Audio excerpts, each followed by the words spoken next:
Assalomu alaykum, hurmatli talabalar.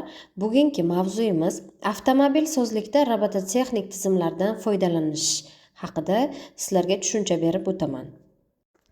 Hozirgi vaqtda avtomobil sozlikda robotlar boshqa sohalarga qaraganda ko'proq ishlatiladi, chunki bu sohadagi qator operatsiyalar inson sog'ligi uchun zararli va xavfli operatsiyalarga payvandlash, bo'yash, yig'ish, germetizatsiyalash, issiq detallarni yopish operatsiyalari kiradi. Robotlarni avtomobil sozlikda qo'llash mahsulot sifatini oshirish imkoniyatini beradi. Masalan, ishlatilganda bo'yoq bir xil qalinlikda amalga oshiriladi. Payvandlash yuqori sifatli va aniq bajariladi. Avtomobil sozlikda robotlarni avtomatlashtirilgan tizimlar tarkibida ishlatilganda ishlab chiqarishning unumdorligi va boshqa iqtisodiy ko'rsatkichlari oshadi. Robotlarning qayta programmalash imkoniyatlari mavjudligi tufayli ularning turli xil modellari ishlab chiqarishda ishlatilishi mumkin. Bu esa avtomobil sozlik sohalari texnologiyasining yuqori darajaga ko'tarilishini ta'minlaydi. Sanoat robotlarini qo'llash, ishlab chiqarishni kompleks avtomatlashtirish imkonini beradi. Nuqtali kontakt payvandlash. Nuqtali payvandlashni avtomatlashtirishda robotlar keng qo'llaniladigan soha hisoblanadi. Bunga robotlarga qo'yiladigan asosiy talablar quyidagilar. Robotlarning to'xtash aniqligi millimetr bo'lishi kerak. Robotlar obyektlarni manipulyatsiya qila olishi lozim. Odatda bu operatsiyalarni bajarishda elektrik va gidravlik yuritmali robotlar ishlatiladi.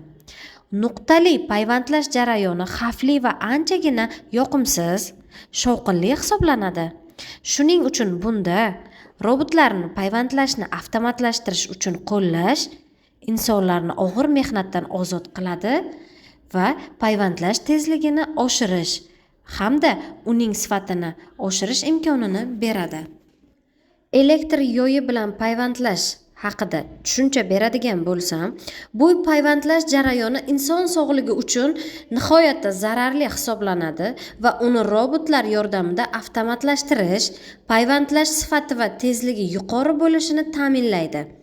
Odatda 5 harakat darajasiga ega bo'lgan elektr yuritmali va kontur boshqarishli robotlar ishlatiladi.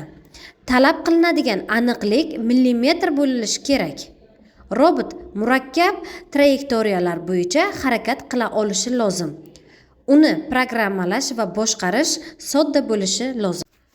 Bo'yash robotlarni avtomobilning turli qismlarini bo'yash uchun ishlatilishi hozirgi vaqtda keng ko'lamda amalga oshirilmoqda.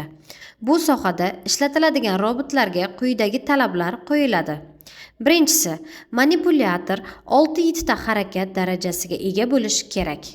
Ikkinchisi, gidro va pnevma yuritma qo'llash xavfsizlik bo'yicha maqsadga muvofiq bo'ladi. Uchinchisi, robotning to'xtash aniqligi millimetr bo'lishi lozim. To'rtinchisi, robotning gabarit o'lchamlari kichik bo'lishi kerak. Beshinchisi, avtonom raqamli programmali boshqarish imkoniyati mavjudligini amalga oshirish lozim. Kelajakda avtomobil sozlikda robotlar va robototexnikaning keng qo'llanilishi ishlab chiqish kompleks avtomatlashtirishning imkonini beradi. Ayniqsa, tashqi muhitga moslasha oladigan, keng funksional imkoniyatlarga ega adaptiv va intellektual robotlar.